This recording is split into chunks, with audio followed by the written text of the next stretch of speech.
For example, in 2007, 2008, 2009, book sales were brutal.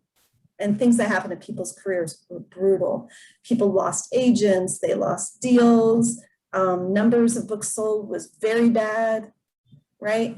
And from 2011 on, if you were to sell a book, people knew to just not look at your numbers from back then. But in the thick of it, they were like, oh, you didn't sell, your book came out and only sold like 2,000 copies, you're a failure, whatever. And now, looking back, they're like, wow, that time sucked. We don't even look at that. We're not, even as an agent, I never looked back into that time period to see even like what books were selling or how an author did, or, I didn't judge them for like, having books that, just didn't do well, because it was not their fault, and I think now that's just sort of a given, it's understood.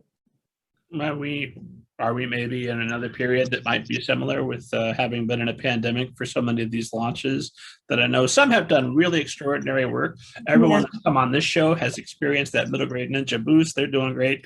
But other folks I know have not had the support that they maybe would have, didn't have their public network. So could we maybe be looking at another time of, hey, you had bad sales, but it was during the pandemic, don't worry about it? There's something really interesting going on here, because there's two different things at war here. On one hand, you're missing out if your major meat and potatoes of your sales for children's books has been through school appearances. Yeah, you're going to suffer, right? You will have suffered because you go to a school, you pre-sell, 300 copies of a book, and you get paid, and you do like 5 of those, and you do bookstore signings. You get a boost that you can't possibly get otherwise, right?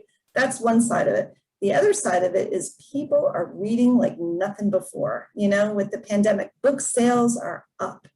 They are really doing well. And I'm seeing, as an agent, I'm seeing the other side of it right now, that suddenly I'm getting tons of book deals. I'm getting my client projects out as fast as I can on pitch, because all the publishers are like, wow, we're really selling now. What else you got? What else you got? I need one of these. I need some of this for my list. We've got the funds for that, and they're pushing it out there. They need content like anything. The other thing that's mentioning content, which is kind of an interesting thing, it doesn't always impact us, but online content for like Netflix and all these online platforms, they need tons of content. And so more and more we're selling, movie deals and film rights and TV rights, and sometimes even works that are going right from proposed right to a series, or like to being pitched to these studios, because they need so much content. So that's a very positive thing for writers. It doesn't always trickle down to everybody, but across the board, it's positive. And the other thing that's also huge is audio. Audio was something that was like, not that important. And now people are listening all the time to books. The audio deals are really, so we're really fighting as agents to keep audio rights to our clients' books, because there's a lot of audio deals being done. So there's growth, there's change, and I think that's the curse, right? Isn't that a Chinese curse? So may there always be change, right? Sure. But there's positive things too, because the thing that's common for all of it is that people need writers. This stuff doesn't come about by itself. Somebody's got to be telling the stories. Somebody's got to be writing the words.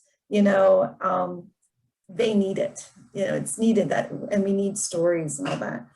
So, I feel like now that it's opening up, and, already I'm just starting as an author, I'm starting to get invitations. It's kind of blowing my mind. I'm almost not even ready for it. I'm like, talking to people, I don't know.